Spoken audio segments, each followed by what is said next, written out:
Hello dear students, how are you. मैं doctor Devendra Agrawal आपके प्यारे चैनल क्लासिक केमिस्ट्री से। जैसा कि हमारा सेकंड चैप्टर चल रहा है स्ट्रक्चर ऑफ एटम, और इसमें हमने लास्ट वीडियो में wave nature of electromagnetic radiations के बारे में पढ़ा और इससे रिलेटेड कुछ टर्म्स के बारे में पढ़ा। आज हम देखेंगे what are the limitations of the wave theory of electromagnetic radiations. ठीक है, तो एक हमने उसमें आपको वेवलेंथ टर्म हमने पढ़ी थी। तो हम देखें जैसे हमारे इलेक्ट्रोमैग्नेटिक रेडिएशंस हैं तो उनकी रेंज क्या है, what are the order of the increasing order of wavelength for the electromagnetic radiations. क्यों इलेक्ट्रोमैग्नेटिक रेडिएशंस में कई होती हैं, अल्ट्रावायलेट भी होती हैं, इंफ्रारेड भी होती हैं, विजिबल भी होती हैं। तो इसमें क्या क्या रेंज आती है वो हम देखेंगे। ठीक है, तो हमारा इसमें अभी देख रहे हैं अपन ऑर्डर ऑफ इंक्रीजिंग वेवलेंथ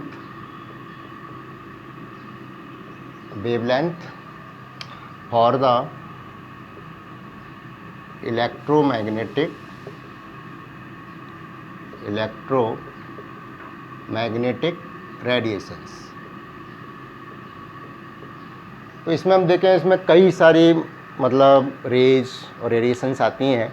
इनका अगर हम ऑर्डर देखते हैं तो आपने सुना होगा नाम, सबसे पहले जो सबसे कम वेवलेंथ होती है वो किसकी होती है, कॉस्मिक रेज। आपने नाम सुना होगा, कॉस्मिक रेज की वेवलेंथ सबसे कम होती है। इसके बाद अगर अपन देखें तो आती हैं अपनी गामा रेज। इसको एक चार्ट में अपन इस तरह से बना लेंगे, ठीक है ना, जिससे अपने को ध्यान रहे। फिर इसके बाद आपके आ गई एक्स रेज, ये तो आपने सुना ही होगा, आपने हॉस्पिटल्स में देखा होगा।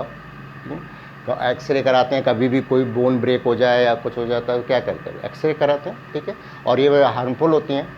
अभी हम पढ़ेंगे भी कि जो वेवलेंथ जिसकी कम होती है उसकी एनर्जी ज़्यादा होती है। एक्चुअली जो रेडिएशंस की एनर्जी है it is inversely proportional to the wavelength. ठीक है, वो अभी हम देखेंगे आगे। तो एक्स रेज आ गया, इसके बाद आता है आपके ultra violet rays, UV rays. ठीक है, ये आपके कौन सी होती हैं, अल्ट्रा वायलेट रेज। ठीक है ना। इसके बाद अगर अपन और आगे जाते हैं, बढ़ते क्रम में आप देखें तो इसके बाद आती है अपनी विजिबल रेज, विजिबल रेंज। ये अभी मेन जो हम पढ़ते हैं डिटेल में वो अपने को क्या पढ़नी है, विजिबल रेंज पढ़नी है। इसके बाद हम देखेंगे तो इसके बाद आपके आती हैं आईआर, इंफ्रारेड। ठीक है, इंफ्रारेड रीजन आ गया। देन इसके बाद अपन देखें तो माइक्रोवेव आपके आ गई।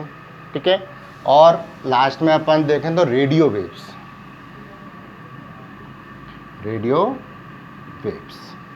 ठीक है, तो ये इनका ऑर्डर है आपके increasing order of the wavelength. ठीक है, ये अभी हम आगे डिटेल में पढ़ेंगे, how it is inversely proportional to the energy of these rays, inversely proportional to the wavelength. ठीक है, अभी हम इसका पार्टिकल नेचर पढ़ेंगे, उसमें समझेंगे इसको। अगर आप ये देखें विजिबल रेंज का मतलब क्या हो गया, जिनको हम आंखों से देख सकते हैं, जैसे सनलाइट है ना, या आपने देखा होगा विबग्योर, कभी देखा बारिश के बाद अपना इंद्रधनुष बनता है, तो इंद्रधनुष भी किस में आ रहा है, विजिबल रीजन में आ रहा है। और इसको अपन क्या है, इसकी रेंज देखें ना वेवलेंथ की, तो ये रेंज होती है आपके 4000 एंगस्ट्रॉम, अप्रॉक्सीमेट है। कई बुक में आपको 3800 भी मिलता है, कई में आपको 4000 भी मिलेगा। ठीक है, तो ये रेंज होती है आपकी कितने, 4000 एंगस्ट्रॉम टू 8000 एंगस्ट्रॉम, जो विजिबल रेंज है वेवलेंथ की। अगर आप इसको नैनोमीटर में लिखेंगे तो क्या हो जाएगा, मैंने आपको बताया था 1 नैनोमीटर इक्वल टू 10⁻⁻9 मीटर।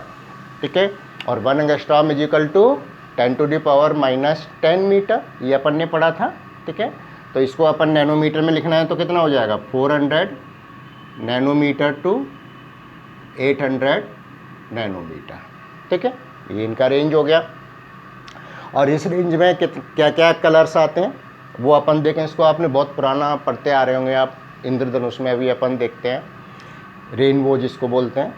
तो इसमें क्या होता है, विवग्योर, विवग्योर, ये 7 कलर का जो मिश्रण है, मिक्सचर है, ये क्या कहलाता है, विजिबल रीजन कहलाता है। इसको अपन क्या कहते हैं, विजिबल रीजन। ये आपके इसमें आएगा विजिबल रीजन में। अगर आप चाहो तो इनके अलग अलग कलर भी होते हैं। जैसे अपन देखें, ये भी एक इंक्रीजिंग ऑर्डर ऑफ वेवलेंथ है। अगर हम इनको देखें, जैसे हमने लिखा है ना 400 नैनोमीटर से 800 नैनोमीटर, तो ये भी एक इंक्रीजिंग ऑर्डर ऑफ वेवलेंथ है, किसमें, विजिबल रेंज में। जैसे अपन देखेंगे तो वॉयलेट की इसमें क्या होगी, सबसे कम, देन इंडिगो, देन आप देखेंगे ब्लू, ग्रीन, येलो, ऑरेंज और रेड। ये भी क्या एक इंक्रीजिंग ऑर्डर है। इसका तो मतलब आप जानते हैं, वी का मतलब क्या हो गया, वॉयलेट कलर, ठीक है। आई का मतलब क्या हुआ, इंडिगो, वैसे आपको आता होगा, नहीं तो आप फुल फॉर्म लिख सकते हैं। बी का तो मतलब है ही आपको पता, ब्लू, ठीक है। जी से मतलब ग्रीन, क्लियर। और वाई से मतलब क्या हो गया आपके, येलो। ओ से मतलब ऑरेंज, और आर से मतलब आपके हो गया रेड, ठीक है। तो इस तरह से जब भी आप देखते हैं ना आपकी इंद्रधनुष बनता है, तो उसमें आप सारे कलर्स क्या होते हैं, मिक्स होते हैं। ये इंद्रधनुष है, ये क्या एक स्पेक्ट्रम है। स्पेक्ट्रम के बारे में हम पढ़ेंगे आगे। तो स्पेक्ट्रम है जिसमें आप देख रहे हैं डिफरेंट कलर क्या है, इंटरमिक्स हैं। आपको लगता तो है कि भाई इसमें डिफरेंट कलर्स हैं, लेकिन आप उनको सेपरेट नहीं कर सकते, ठीक है। तो इस तरह का जो स्पेक्ट्रम होता है ना, वो कंटिन्यूस स्पेक्ट्रम होता है। कौन सा कहलाता है, कंटिन्यूस, सतत स्पेक्ट्रम कहलाता है। तो हम आगे अभी डिटेल में पढ़ेंगे। अभी हमारा टॉपिक ये चल रहा है, wave nature of electromagnetic radiations. तो अभी इसी को अपन लेते हैं। अब अपन यहाँ बात करते हैं limitation of the wave nature of electromagnetic radiations, यानी इनसे हम किन किन प्रॉपर्टीज को एक्सप्लेन कर सकते हैं और किसको नहीं कर सकते, वो देखेंगे, ठीक है। तो ये कॉपी कर लीजिए आप ये। तो अब नेक्स्ट अपन हेडिंग डालेंगे इसमें, limitations of wave nature of electromagnetic radiations. Limitations,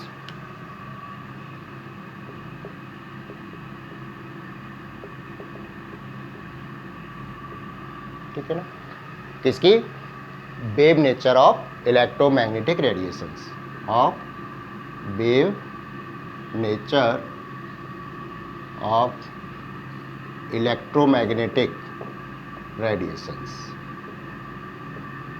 इसकी लिमिटेशन क्या है, जैसे मैं पहले भी आपको बताता आ रहा हूँ साथ साथ में। फर्स्ट तो क्या है, it is only, wave nature only explain the interference and diffraction process. इनके बारे में डिटेल में अपन फिजिक्स में भी पढ़ते हैं। अभी आप आगे आएंगे 11th में 12th में आपकी फिजिक्स में आएगा, ठीक है। थोड़ा सा मैं बेसिक आइडिया आपको यहाँ बता दूंगा कि क्या होता है ये। तो क्या होता है आपके, फर्स्ट पॉइंट आपके क्या हो गया कि wave nature of electromagnetic radiations explains only, किसको एक्सप्लेन करता है, ओनली इंटरफेरेंस।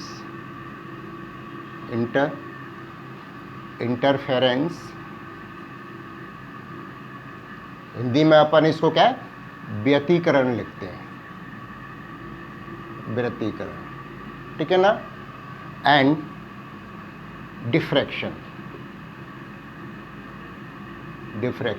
ये आपके क्या कहलाता है, विवर्तन। अगर किसी के पास हिंदी की बुक है, वैसे तो इंग्लिश में लिखी होती है टर्म, ठीक है। तो ये केवल आपके दो प्रोसेस को ही एक्सप्लेन करता है, ठीक है। अब किसको एक्सप्लेन नहीं करता वो भी अपन देख लेते हैं। Clear? It does not explain, it does not explain इसको black body radiation, black body radiation. आपने देखा होगा ना कि जो भी काली वस्तु होती है, ऑब्जेक्ट होता है, वो गुड एब्जॉर्बर भी होता है और गुड रेडिएटर भी होता है हीट का। तो जो ब्लैक बॉडी से रेडिएशंस होते हैं, हीट लिबरेट होती है in the form of radiation, उसको ये एक्सप्लेन नहीं करता। उसको कौन सी फॉर्म करती है? पार्टिकल फॉर्म, जो हम आगे पढ़ेंगे। दूसरा आपके देखें, it does not explain, does not explain photo electric effect, photo electric effect. Photo electric effect से क्या है? Flow of current due to the photon. Light होते हैं ना, सनलाइट, उसको अपन क्या फोटोन भी बोलते हैं, उनके पार्टिकल्स को। तो उनकी वजह से जो फ्लो ऑफ करंट है, that is called the photo electric effect. ठीक है, ये भी हम समझेंगे, ये दोनों ही प्रोसेस हम पढ़ेंगे अभी आगे डिटेल में। एक और है, जैसे आपने देखा होगा कि कोई भी सॉलिड है वो क्या करता है? हीट एब्जॉर्ब करता है। तो उसके 1 ग्राम सब्सटेंस के द्वारा जो हीट एब्जॉर्ब की जाती है, that is it's called the heat capacity ना। ये हम आगे हीट कैपेसिटी के बारे में, आपका थर्मोडायनामिक्स करके एक चैप्टर है, आगे देखेंगे 6 चैप्टर करके थर्मोडायनामिक्स, तो उसमें अपन इसको डिटेल में पढ़ेंगे वहाँ पर। यहाँ पर इतना समझें कि कोई भी आपके ऑब्जेक्ट है, जब वो हीट एब्जॉर्ब करता है और 1 ग्राम सब्सटेंस के द्वारा जो हीट एब्जॉर्ब होती है, that is called the heat capacity, क्योंकि डिफरेंट सब्सटेंस की डिफरेंट हीट कैपेसिटी होगी। ठीक है ना? तो अपन यहाँ पर क्या लिख सकते हैं? दूसरा किसको एक्सप्लेन नहीं करता? It does not explain the, it does not explain the heat capacity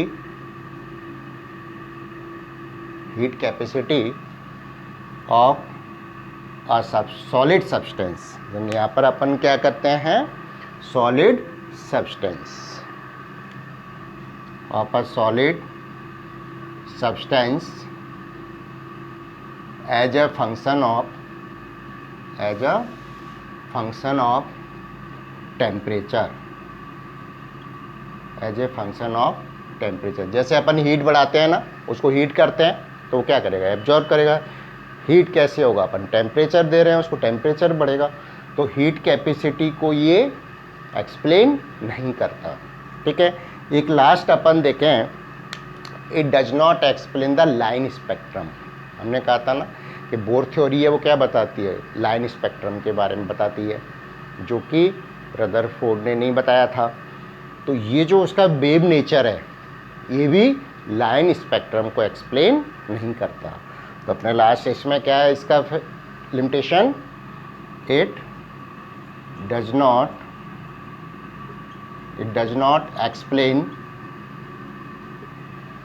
explain the line spectra. ठीक है ना? Line spectra of the atom, यानी एटम के लाइन स्पेक्ट्रम को ये एक्सप्लेन नहीं करता। क्लियर? तो यहाँ पर हम ये ब्लैक बॉडी रेडिएशन और ये फोटो इलेक्ट्रिक इफेक्ट तो क्या है? ये एक्सप्लेन नहीं कर रहा है, इसको पार्टिकल नेचर एक्सप्लेन करेगी। तो इसको तो डिटेल में अपन पढ़ेंगे ही। थोड़ा सा मैं आपको इंटरफेरेंस और डिफ्रैक्शन के बारे में यहाँ पर बता रहा हूँ इस वीडियो में। ठीक है ना? वैसे आप डिटेल में इसके बारे में फिजिक्स में पढ़ते हैं। ठीक है, तो थोड़ा सा अपन देख लेते हैं कि इंटरफेरेंस क्या होता है।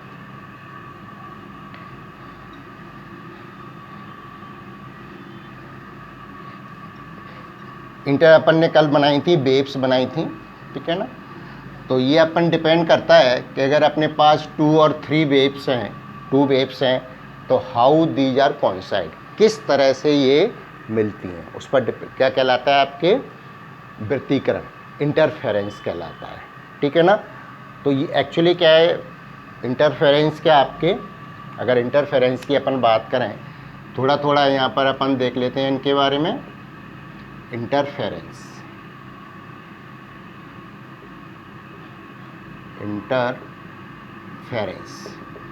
ठीक है।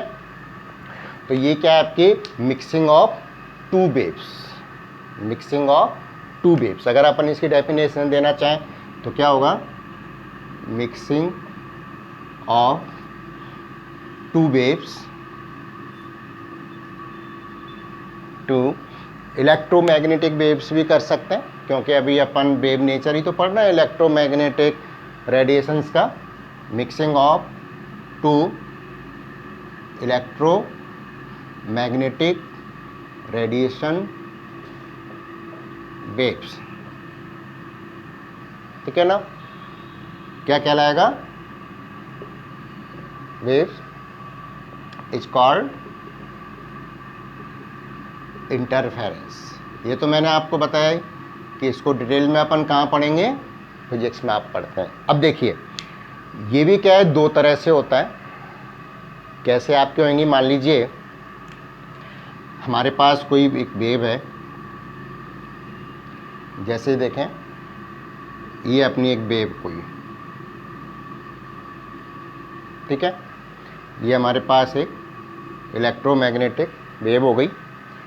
अब मान लीजिए अपन कोई एक और वेव है अपने पास, ये तो ए वेव हो गई मान लीजिए, ठीक है, और एक और वेव है, वो क्या है, सेकंड बी वेव है, और वो इसके साथ इस तरह से चल रही है।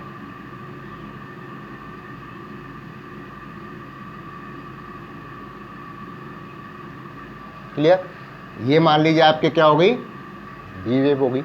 तो अगर आपके टू वेव्स सेम डायरेक्शन में आपके प्रोपेगेट हो रही हैं, मूव हो रही हैं, ठीक है, यानी इसके ट्रफ के क्रस्ट के साथ इसका भी क्रस्ट आ रहा है और ट्रफ के साथ ट्रफ आ रहा है, ये हमने पढ़ा है। तो अगर two waves are in same direction, ठीक है, देन क्या होता है, अगर इनका रिजल्टेंट वेव होगा वो क्या हो जाएगा, ऐड हो जाएगा। यानी अगर अपन देखें तो रिजल्टेंट वेव में क्या होगा, ए प्लस बी, यानी उनका क्या बढ़ जाएगा, मैंने बताया एम्पलीट्यूड, आयाम बढ़ जाएगा। तो ये आपके क्या कहलाता है, यानी अगर इसकी रिजल्टेंट वेव बनाए बेटा, देखिए क्या बनेगी, किस तरह से, अगर हमें इसकी रिजल्टेंट वेव बनानी है तो क्या होगा, ये आपके इस तरह से बढ़ गया ना आपके। ये क्या है, यही तो बताया था हमने, आयाम, आपके ये बताया था क्या, एम्पलीट्यूड,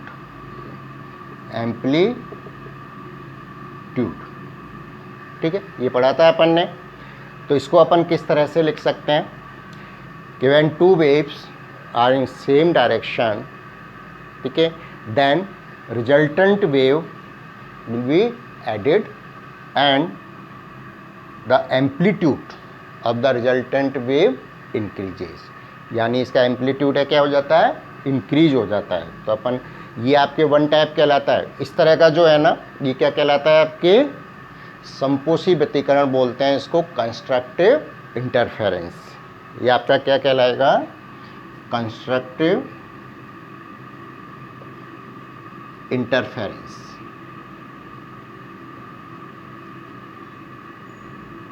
ठीक है ना। हिंदी में आप इसको संपोषी व्यतिकरण भी कहते हैं, संपोषी व्यतिकरण, ठीक है ना, समझ में आ गया। अब इसको अपने को किस तरह से लिख सकते हैं, इसको किस तरह से डिफाइन कर सकते हैं, व्हेन टू वेव्स प्रोसीड्स, यानी आगे बढ़ती हैं, प्रोसीड्स इन सेम डायरेक्शन, ठीक है, the amplitude of resultant wave,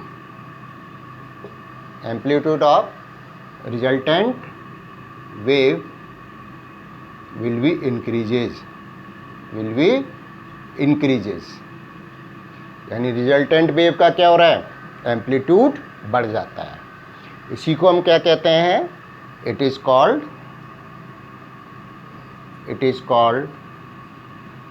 constructive interference, constructive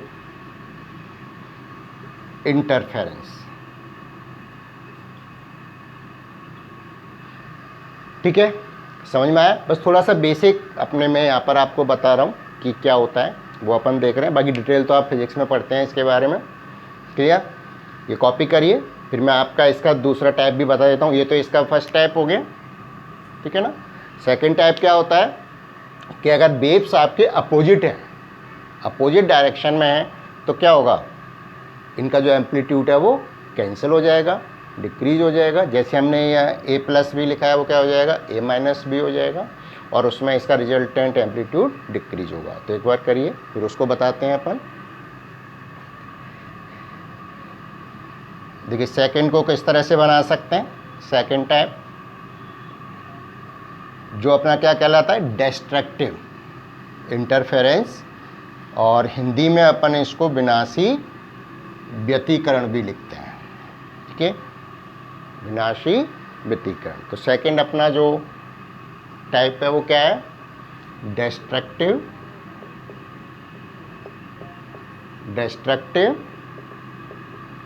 interference.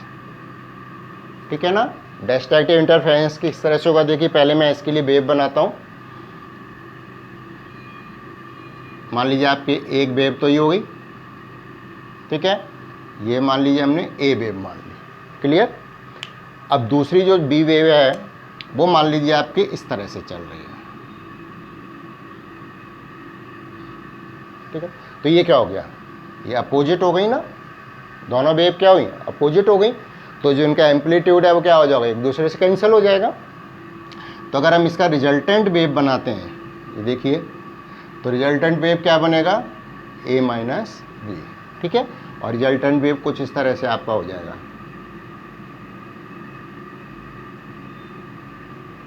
किधर भी हो सकता है। ठीक है, ये डिपेंड करता है कि कौन सी वेव का एम्पलीट्यूड ज़्यादा है, उसी के अकॉर्डिंग हमें ये मिलेगा।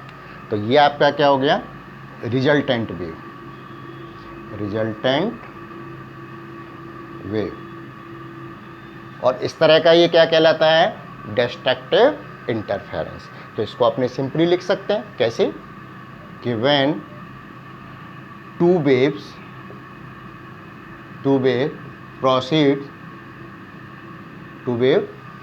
प्रोसीड्स, ऐसे कर लीजिए, proceeds in opposite direction,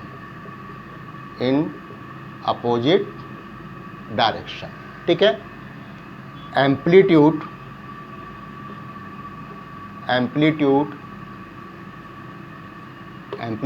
of both waves cancelled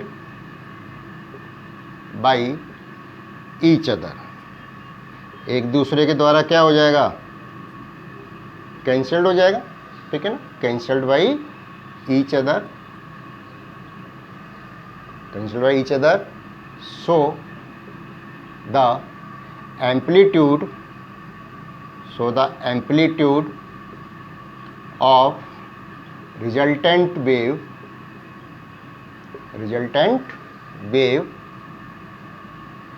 will be decreases, क्या हो जाएगा, डिक्रीज हो जाएगा, जैसे हम इसमें देख रहे हैं। तो इसको हम क्या कहते हैं, destructive interference. I think it is clear, समझ में आपको आ गया होगा। ठीक है, तो ये बात तो किसकी हुई, इंटरफेरेंस के हमने बेसिक समझा थोड़ा सा। अब मैं थोड़ा सा आपको डिफ्रैक्शन के बारे में बता देता हूँ। ठीक है, कि डिफ्रैक्शन क्या होता है एक्चुअली, उसका थोड़ा सा प्रोसेस ही बता रहा हूँ कि उससे हम क्या निकालते हैं और किस तरह से वो अप्लाई होता है।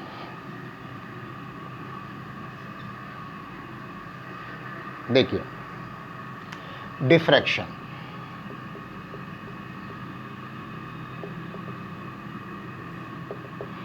थोड़ा सा अगर डिफ्रैक्शन की अपन बात करें, तो अगर सॉलिड्स होते हैं, सॉलिड पार्टिकल है, ठीक है, तो उसमें सॉलिड में क्या होता है, पार्टिकल एक प्रॉपर्ली अरेंज होते हैं, एक सिस्टमेटिक वे में अरेंज होते हैं। जबकि लिक्विड और गैस में क्या होते हैं, दूर फैले रहते हैं, है ना। ये आप 9th में और 10th में भी आपने पढ़ा होगा, 9th में भी पढ़ा है आपने, मैटर में पढ़ा होगा। ठीक है, सॉलिड, लिक्विड, गैस होते हैं। और सॉलिड में पार्टिकल्स का अरेंजमेंट क्या होता है? एक रेगुलर अरेंजमेंट होता है। उनका मास, वॉल्यूम सब क्या होता है? फिक्स होता है, शेप फिक्स होती है। ये सब आपने पढ़ा होगा 9th में। तो ऐसे ही मान लीजिए इसमें हम देखें, कोई भी अपन जैसे सॉलिड लेते हैं तो ये लेयर फॉर्म्स में है। ये क्या है? लेयर फॉर्म्स में। अब क्या होता है कि जब इस पर इलेक्ट्रोमैग्नेटिक रेडिएशंस वेव फॉर्म में स्ट्राइक करती हैं, जैसे ये, ठीक है, तो क्या होगा? इस पर स्ट्राइक की तो कुछ तो क्या होती हैं?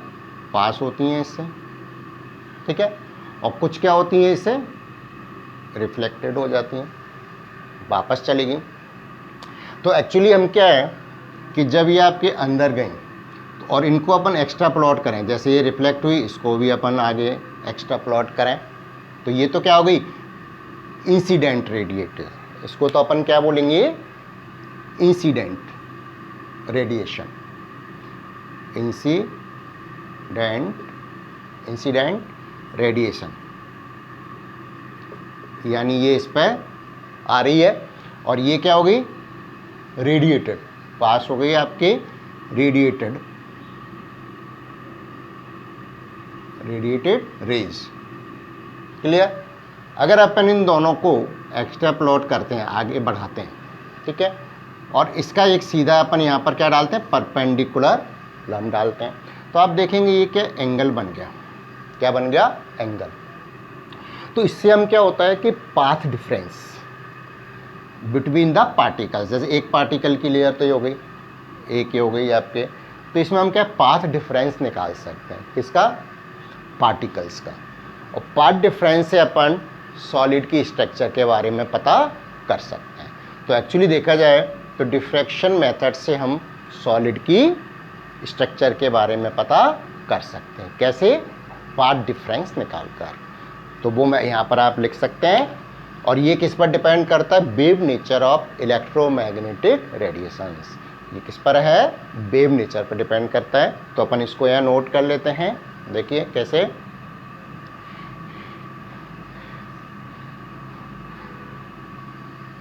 By diffraction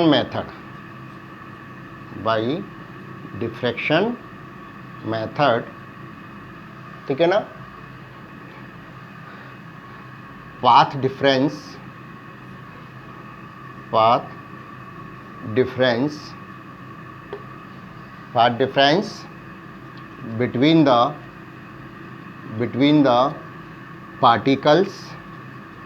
between the particles, क्योंकि ये जो इंसिडेंट रेडिएशन हुआ, फिर ये रेडिएटेड रेज हुई, तो ये किससे टकरा के वापस जाने? पार्टिकल से टकरा के तो वापस जा रही है, ठीक है। तो difference between the particles, path difference between the particles by the diffraction method, path difference between the particles can be determined, which is help